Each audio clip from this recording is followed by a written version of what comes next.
আর আপনি বলতেছেন কে বলেছে যে মুর্শিদ তোমাকে সুপারিশ করে জান্নাতে নিবে? আমার নবী বলেছে, আল্লাহর নবী বলেছে, পীর মুর্শিদ আল্লাহর ওলিরা আমাদের তরায় নিবে। ঠিক কিনা বলে? ওয়াজ করার সময় ব্যালেন্স করে কথা বলতে হবে। নামাজের গুরুত্ব সবাই দেয়, কেউ কম দেয় কেউ বেশি দেয়, কিন্তু নামাজের গুরুত্ব দিতে গিয়ে ওলিয়া উলিয়ার সম্মানের উপর আঘাত করা যাবে। একজন আলেম মুত্তাকি, যিনি পরহেজগার আমলদার আলেম, এই ধরনের আলেমরা হাসরের ময়দানে কি হবে? পীর মুর্শিদ হন যারা আল্লাহর মনোনীত হয়ে যান, তারা বান্দা থেকে বন্ধু হয়। বান্দা প্লাস বন্ধু, দুইটা গুণ তাদের মধ্যে থাকে। আমরা কিন্তু বন্ধু হতে পারিনি, বান্দাই রয়ে গেলাম। তো বন্ধু যখন হয় তখন তাদেরকে বলা হয় ওলিউল্লাহ, আল্লাহর ওলি। তাদেরকে বলা হয় মুর্শিদ। মুর্শিদ মানে পথ প্রদর্শক, যিনি রাস্তা দেখায়, তাকে বলা হয় মুর্শিদ। এই ধরনের মুর্শিদ যারা, তাদের অনেক মর্যাদা। কোন এক ভাই বলেছিলেন, কে বলেছে আপনাকে আপনার মুর্শিদ সুপারিশ করে জান্নাতে নিয়ে যাবে? আমি সেই ভাইকে বলছি, মুর্শিদে কামিল জান্নাতে নিয়ে যাবে এটা তো অনেক ঊর্ধ্বের কথা। একজন আমলদার হাফেজে কুরআন মানুষদেরকে সুপারিশ করে, এমন মানুষ, এমন গুনাহগার মানুষ, আল্লাযী কাদ ওয়াজাবাত লাহুন নার, যাদের জন্য জাহান্নাম ওয়াজিব হয়ে গেছে, এত পাপ করছে সে যে নিশ্চিত জাহান্নামে যাবে। এই ধরনের জাহান্নামীদেরকে একজন হাফেজে কুরআন, যে নেক আমল করেনেওয়ালা, সেই জান্নাতে নিয়ে যেতে পারবে। সুবহানাল্লাহ। মুর্শিদে কামেল যারা, তারা তো আরো অনেক ঊর্ধ্বের কথা। সাধারণ হাফেজে কুরআন যারা, তারা আমরা লফজান বলছি সাধারণ, কিন্তু আসলে আল্লাহর দরবারে তারা অসাধারণ।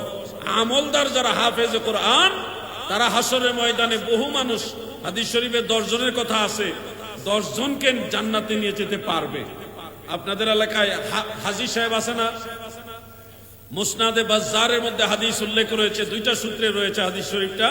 আমাদের দয়াল নবী রাসূল আকরাম সাল্লাল্লাহু আলাইহি ওয়াসাল্লাম বলেছেন, একজন হাজী সাহেব যার হজ আল্লাহ কবুল করেছেন, এবং ওই কবুলিয়তের অবস্থায় যদি সে ইন্তেকাল হয়ে পরকালে চলে যেতে পারে, এরকম হাজী সাহেব একজনই তার মহব্বতের মানুষদের কাছ থেকে 40 জন সুপারিশ করে জান্নাতে নিতে পারবে।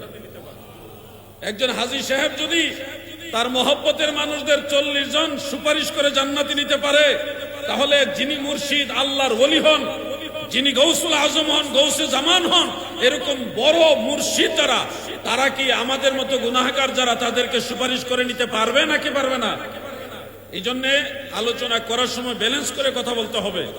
মানুষকে নামাজের তাকিদ দিবেন, অবশ্যই নামাজের তাকিদ দিবেন, কিন্তু নামাজের গুরুত্ব দিতে গিয়ে পীর মুর্শিদকে ছোট করা যাবে না। পীর মুর্শিদ কি মহান ইজ্জতওয়ালা, এটা হাসরের ময়দানে টের পাবেন। সুনান আবি দাউদের মধ্যে উল্লেখ, আমার দয়াল নবীজি বলেছেন, হাসরের ময়দানে আল্লাহর আউলিয়া যারা, তাদেরকে নূরের এক বিশাল মিম্বর আমার আল্লাহ দিবেন। এত সুন্দর নূরের মিম্বর দিবেন, ওই মিম্বরের উপরে তারা যখন আরোহণ করবে, ময়দানে মাহশারের অগণিত মানুষ ওই নূরের মিম্বরের উপরে মানুষগুলোকে দেখতে পাবে। দেখে একে অপরকে জিজ্ঞাসা করবে, এরা কারা? এদের এত সম্মান কেন? এরা এত উঁচু অবস্থানে কিভাবে গেল? এরা এত সুন্দর নূরের মিম্বরের উপরে কিভাবে উঠলো? পরস্পর পরস্পরকে জিজ্ঞাসা করতে থাকবে। আমার আল্লাহ তাআলা ফেরেশতাদের মাধ্যমে সবাইকে জানায় দিবে, শুনো, এই নূরের মিম্বরের উপরে যারা আরোহণ করেছে, তারা সাধারণ কোনো মানুষ নয়, তারা আমার হাবিবের উম্মতের মধ্যে আমি আল্লাহর আউলিয়া। সুবহানাল্লাহ। তাদের বিশাল মর্যাদা দেখে নবী এবং শহীদ যারা, তারা পর্যন্ত ঈর্ষান্বিত হবে। এত মহান ইজ্জত দিবে পীর মুর্শিদ আউলিয়া যারা, তাদেরকে। আর আপনি বলতেছেন, কে বলেছে যে মুর্শিদ তোমাকে সুপারিশ করে জান্নাতে নিবে? আমার নবী বলেছে, আল্লাহর নবী বলেছে, পীর মুর্শিদ আল্লাহর ওলিরা আমাদের তরায় নিবে। ঠিক কিনা বলে? ওয়াজ করার সময় ব্যালেন্স করে কথা বলতে হবে। নামাজের গুরুত্ব সবাই দেয়, কেউ কম দেয় কেউ বেশি দেয়, কিন্তু নামাজের গুরুত্ব দিতে গিয়ে ওলিয়া উলিয়ার সম্মানের উপর আঘাত করা যাবে। একজন আলেম মুত্তাকি, যিনি পরহেজগার আমলদার আলেম, এই ধরনের আলেমরা হাসরের ময়দানে কি হবে? আমার নবীজি বলেছেন, তিরমিজি শরীফের হাদিস, মুসনাদ আহমদের মধ্যে উল্লেখ, ইন্না মিন উম্মতি মান ইয়াশফাউ লিল ফিআম ওয়া মিনহুম মান ইয়াশফাউ লিল কাবিলাতি ওয়া মিনহুম মান ইয়াশফাউ লিল আসাবা ওয়া মিনহুম মান ইয়াশফাউ লির রাজুলি হাত্তা ইয়াদখুলাল জান্নাহ। রাওয়াহু তিরমিজি ওয়া ক্বালা আবু ঈসা হাযা হাদিসুন হাসান। আমার দয়াল নবী বলেন, আমার উম্মতের মাঝে এমন উম্মত আছে, একজন উম্মতি বিশাল বড় একজন সমষ্টিকে সুপারিশ করে জান্নাতে নিয়ে যাবে।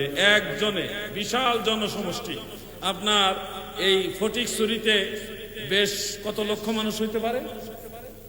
6 লক্ষ প্লাস বা মাইনাস 6 লক্ষাধিক একটা বিশাল জনসমাবেশ। আমার দয়াল নবীজি রাসূল আকরাম সাল্লাল্লাহু আলাইহি ওয়াসাল্লাম বলেছেন, একজন উম্মত নবীর উম্মতের বাগানে এমন দামি উম্মত আছে যারা হাসরের ময়দানে দাঁড়ায় বলবে, আল্লাহ এই মানুষগুলো আমাকে ভালোবাসতো, আমিও তাদের মহব্বত করি, আপনার আদালতে তারা আসামি হয়ে গেছে, আমি আপনার কাছে ক্ষমা চাইতেছি, আপনি আপনার দয়ার গুণে তাদের মাফ করে দেন দয়াল নবীর উম্মত হিসেবে। ওই আল্লাহর ওলির সুপারিশ আল্লাহ কবুল করবে এবং এই বিশাল জনসমষ্টিকে একজন আল্লাহর ওলির উসিলায় মাফ করে ওনার সাথে জান্নাত নসিব করবে। সুবহানাল্লাহ বলেন। এই মহান সম্মান দিবে একজন মুমিনে কামিল যিনি আল্লাহর ওলি, একজন হক্কানি মুর্শিদ যিনি, তাকে।